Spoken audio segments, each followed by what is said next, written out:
My parents demanded I host my golden child brother's lavish wedding in my home after they threw me out years ago. I refused, so they planned to ambush me with the entire wedding party anyway. They had no idea what I'd arranged in response. My parents tried to hide my sister's autism by locking her in a closet.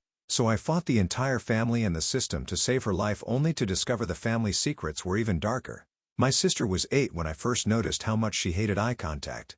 Not just with me, but teachers, parents, everyone. But instead of helping her through it, I started making fun of her for it. "Oh, are you scared we're all secretly Medusa?"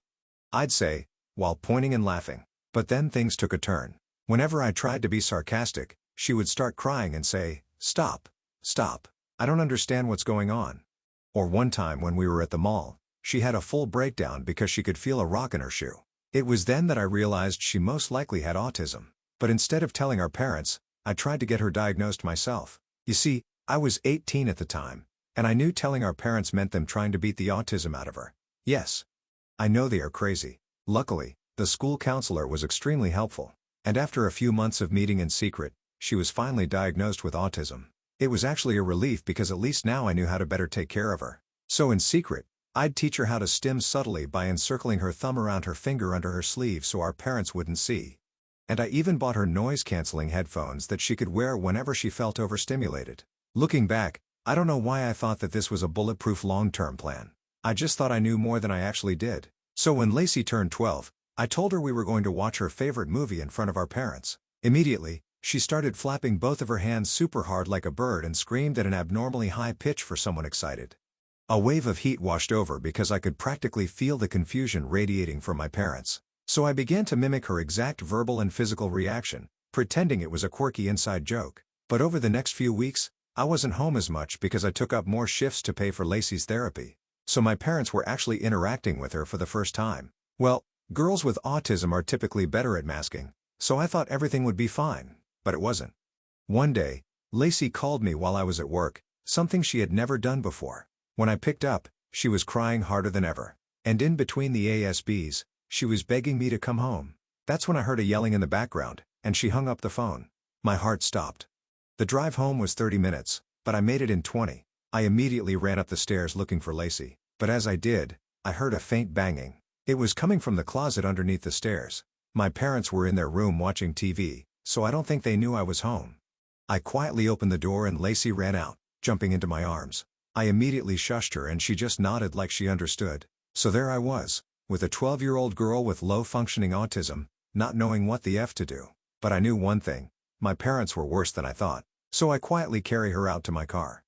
Turns out, my parents had asked my sister what was going on, and she burst out with the truth, that she had been secretly diagnosed with autism. My dad's hand immediately hit her face. "She's going to poison Jack." My name? My mom yelled. Hence why they put her in the closet. Apparently, they were waiting for me to come home to see what they should do with her. I felt myself sniffle and choke to hold back tears when she said that, because I knew I had to stay strong. I told her that she would always be safe with me and no one would ever hurt her again. She held my hand tighter and I knew she believed me. But I still didn't know what to do, so I just scrolled through my contact list to see what family member would take us in. I ended up deciding on our Aunt Leah because she herself was a little quirky too. I didn't waste any time and told her exactly what was going on with Lacey. She seemed really understanding. I should have known that no one is that friendly to someone they hadn't seen in a while. She told me she'd be happy to take in Lacey, but I couldn't stay because she didn't want men in her house. I told her I respected her wishes and I would be back to visit tomorrow. The last image I saw was Lacey running and excited to hang out with Aunt Leah's daughter, and I never saw her again. Not really anyway, because after what Leah did, she was never the same. The next day, she called me from her school, crying even harder than after the incident with our parents. Turns out, Aunt Leah had let her husband do much worse to Lacey. I wish I never drove her there. The school counselor eventually took the phone, explaining that Lacey had arrived that morning in a state of extreme distress, refusing to speak to anyone until they let her call me. They had found bruises on her arms when her sleeve rode up during an assessment. When gently questioned, she had become hysterical, repeating my name and begging to go home. I spent the night planning, my mind racing through possibilities while guilt gnawed at my insides. That night was the longest of my life. I paced the floor of Marcus's apartment, wearing a path in his thin carpet as I tried to formulate a plan. The walls of his studio were thin enough that we could hear neighbors arguing on one side and a baby crying on the other. The single window overlooked a brick wall, offering no distraction from my spiraling thoughts. Marcus sat at his small kitchen table, nursing a cup of coffee that had long gone cold, occasionally offering suggestions or making calls to people who might help. Every scenario I considered seemed to end in disaster. If I went to the police, they might return Lacey to our parents as her legal guardians. If I confronted Greg and Leah directly, they could claim I was the unstable one. The legal system wasn't designed to believe teenagers over adults, especially when those adults had managed to obtain emergency temporary guardianship papers, which I later learned Leah had done, claiming I was having a mental health crisis and had abandoned Lacey. I needed to get Lacey out during one of my supervised visits. The only time I'd be allowed to see her without violating the restraining order Leah had somehow obtained against me, claiming I was unstable and threatening when I confronted her about what happened. The restraining order had arrived via a stone-faced sheriff's deputy who found me at work. The legal document crumpled slightly from being shoved in his pocket. My manager had watched with suspicious eyes as I was served, probably assuming I was some kind of criminal. The paper itself was intimidating, full of legal jargon and accusations that painted me as dangerous and delusional. According to Leah's statement, I had threatened violence against her family when she kindly took in my troubled sister. The deputy had seemed bored, clearly viewing this as routine paperwork rather than the destruction of my ability to protect Lacey. Marcus, my co-worker who'd become my only real friend through this nightmare, helped me set everything up. A burner phone, $500 in cash withdrawn in small amounts over several days, and a safe place to stay temporarily. Marcus was the kind of friend I never expected to have. The type who, when you show up at their door at 2 a.m. with a crisis, just steps aside and asks what you need. We weren't even particularly close before this. He was just the guy I sometimes shared lunch breaks with at the grocery store. But when I explained what was happening, his expression had hardened with determination. "My mom went through something similar with my little brother," he'd said simply. "I know what it's like when the system fails the people who need it most." His apartment became our war room. The kitchen table disappeared under maps, bus schedules and legal printouts from websites Marcus found. His laptop constantly displayed different tabs of research: how to document abuse, what constitutes legal guardianship, where to find emergency housing for minors. The burner phone was a cheap flip model, purchased with cash from a convenience store 2 towns over. Marcus's cousin's cabin became the X on our escape map. Remote enough to be safe, close enough to be reachable. His cousin owned a cabin about 3 hours north, completely off the grid. No internet, no cell service, no nosy neighbors. The cabin existed in a legal gray area, technically on private property, but so remote that it wasn't included in most county records. Marcus showed me photos: a small wooden structure nestled among pine trees with a stone fireplace and windows that looked out over a creek. It had the basics: running water from a well, electricity from solar panels, a wood stove for heat. Most importantly, it had obscurity. The dirt road leading to it wasn't on GPS, and the mailbox at the main road displayed a different name and address. When Saturday came, I arrived early and scoped out the community center where our supervised visits were held. There was a back exit near the bathrooms. That would be our escape route. The community center was a squat brick building that had once been a school. Its institutional architecture softened only slightly by half-hearted attempts at decoration, posters about community events, a sad-looking potted plant in the corner. I arrived an hour before our scheduled meeting, parking across the street where I could observe the comings and goings. The morning was overcast, a light drizzle making the pavement glisten under the streetlights. I counted 3 visible security cameras, one at the main entrance, one in the parking lot, and one near the side door. None covered the emergency exit behind the building. Inside, I moved with casual purpose, a clipboard in hand to look official as I noted the location of every exit, the timing of receptionist shift changes, and the blind spots in the hallway monitoring. The building smelled of industrial cleaner and instant coffee, the fluorescent lights buzzing overhead as I mapped our escape route in my mind. Mrs. Patel, my former high school teacher who'd always had a soft spot for me, agreed to be our getaway driver, waiting in the parking lot behind the building with her engine running. Mrs. Patel had been my English teacher 3 years earlier, a tiny woman with enormous glasses and an even bigger heart. When I'd explained the situation, leaving out nothing, she had listened with growing horror, her hands clasped tightly in her lap. "What you're describing is trafficking, Jack," she'd said finally, her voice steady despite the emotion in her eyes. "I can't stand by and let this happen to a child." Her silver sedan was nondescript enough to blend in anywhere. Just another middle-aged woman running errands on a Saturday. My heart nearly stopped when Leah walked in with Lacey. My sister looked different, her eyes vacant and unfocused. Her movements mechanical and stiff, wearing a long-sleeved turtleneck despite the warm weather. The waiting area was painted a cheerful yellow that did nothing to dispel the institutional feel of the space. Plastic chairs lined the walls, their legs scraping against the linoleum floor whenever someone shifted their weight. A water cooler gurgled in the corner, the sound unnaturally loud in the tense silence. When the front door opened, the electronic chime announcing new arrivals made me jump. Lacey entered first, her steps small and hesitant, nothing like her usual bouncy gait. The turtleneck was at least 2 sizes too large, the fabric bunching around her thin frame. Her hair, usually in a neat ponytail, hung limp and unwashed around her face, but it was her eyes that haunted me. The light that had always animated her features, even in her most difficult moments, had been extinguished. She looked like a shell of herself, moving through the world on autopilot. Greg followed behind them, his hand firmly on Lacey's shoulder, fingers digging in just enough to remind her who was in control. He was a large man, not tall but broad, with a beard that didn't quite hide the softness of his jaw. His flannel shirt was rolled up to the elbows, revealing forearms covered in dark hair and a watch that looked expensive, incongruous with the rest of his deliberately rugged appearance. His fingers splayed across Lacey's small shoulder like a spider, the pressure of his grip evident in the way the fabric of her shirt bunched under his hand. When he smiled at the receptionist, his teeth were too white, too perfect, the kind of smile that never reached his eyes. "You have 1 hour," Leah said coldly, her voice nothing like the sympathetic tone she'd used on the phone days earlier.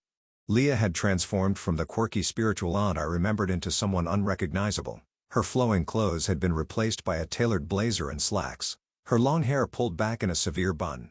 The crystal pendants were gone, replaced by a single gold cross that caught the fluorescent light. Her voice had lost its dreamy quality, now sharp and clinical as she consulted her watch.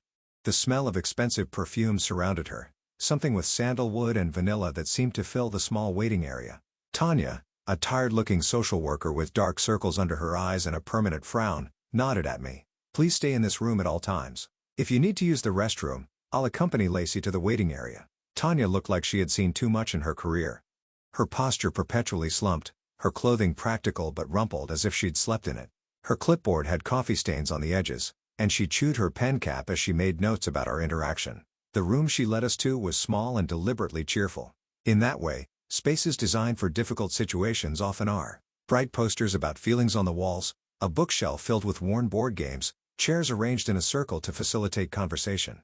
As we played Uno, I whispered instructions whenever Tanya glanced at her phone. "I'm getting you out of here today. When I say I need to use the bathroom, ask if you can go too. Say, your stomach hurts." She won't want details. The Uno cards were worn at the edges, some bearing mysterious stains from countless children who had handled them before us. The plastic table between us was scratched with initials and doodles from previous visitors. Each time I played a card, I leaned forward slightly, my voice dropping to a whisper that wouldn't carry to Tanya's ears. Lacey's hands trembled as she held her cards, the paper making a soft rustling sound that seemed too loud in the quiet room. When we get to the hallway, I continued during another moment when Tanya was distracted by a text message. "There's an emergency exit by the water fountain. Mrs. Patel is waiting in a silver car right outside. Can you remember that?" Lacey gave an almost imperceptible nod, her eyes darting briefly to mine before returning to her cards. Lacey nodded almost imperceptibly, her fingers trembling as she placed a card on the pile. The red skip card she played seemed symbolic somehow. We were about to skip out on this entire situation. Her fingernails were bitten to the quick, I noticed, with tiny spots of dried blood around the cuticles. When she reached for another card, her sleeve rode up slightly, revealing a bracelet of purple bruises around her wrist, the kind that come from being grabbed too hard. When the moment came, Mrs. Patel created a distraction by entering the center and loudly arguing with the receptionist about a fictional appointment. Mrs. Patel's voice carried through the building, her normally soft-spoken demeanor replaced by indignant volume. "I've been on your schedule for weeks," she insisted, her accent becoming more pronounced as she escalated the confrontation. "This is completely unacceptable. I drove 40 minutes to get here." The receptionist's flustered responses created a perfect backdrop of chaos, drawing the attention of everyone in the vicinity.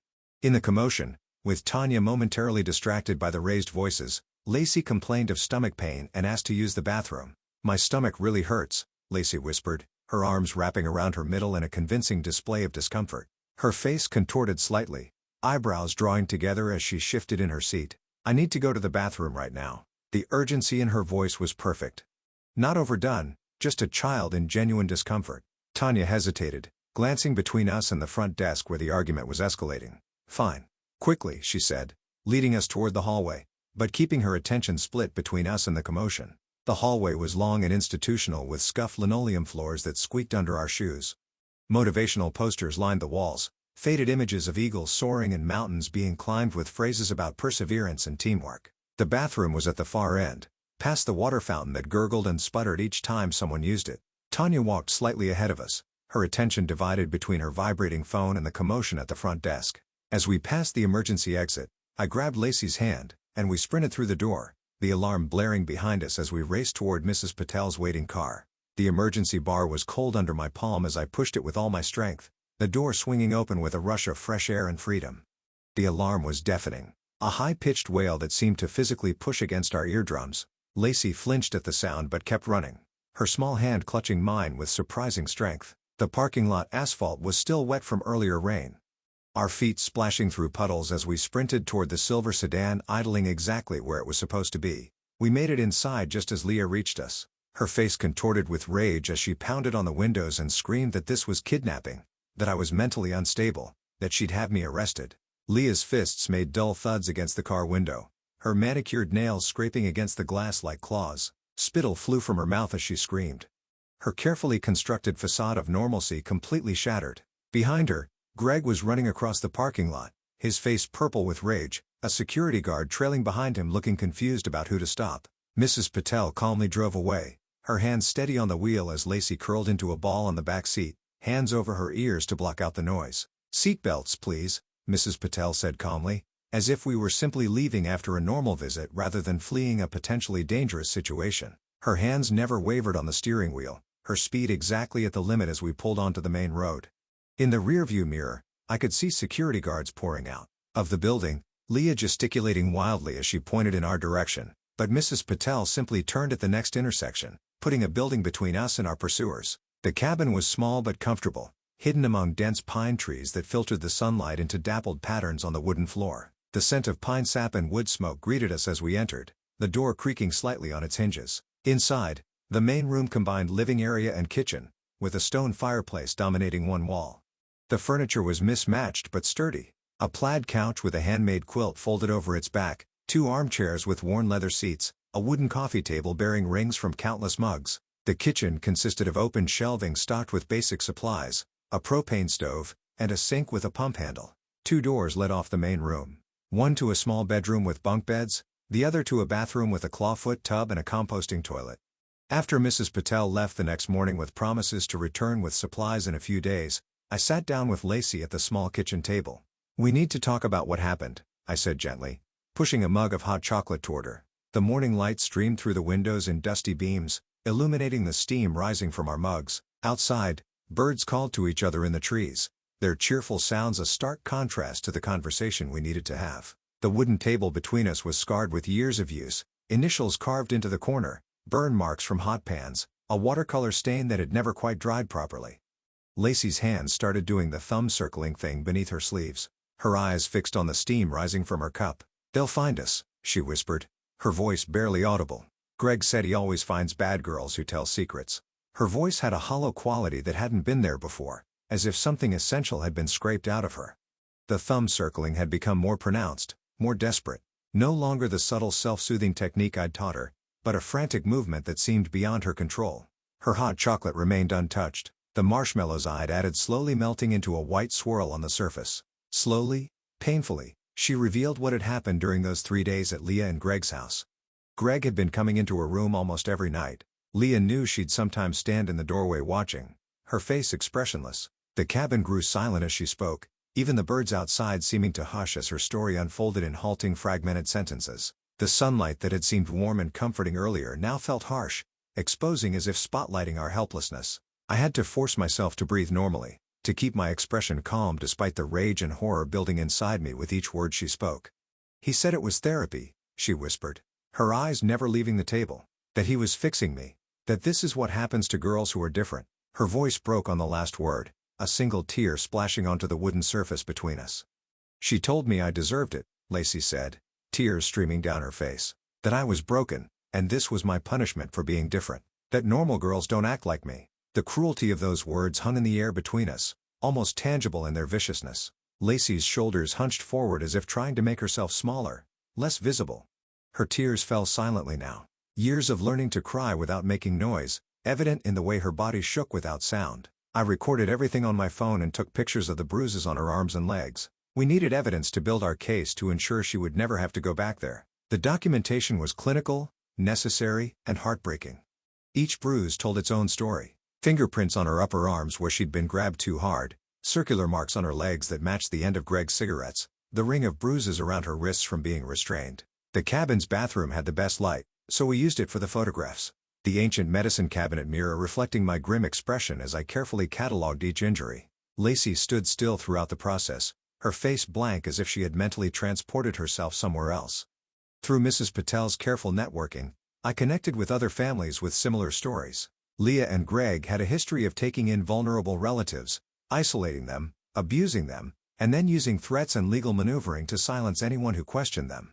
The pattern was disturbingly consistent. Mrs. Patel brought folders of information during her next visit: newspaper, clippings, social media posts from concerned relatives, even a police report that had been filed but mysteriously dropped. Greg and Leah had perfected their system over years: identify vulnerable children, convince family members they could provide better care, obtain temporary guardianship through manipulation or fabricated emergencies, then isolate the children completely.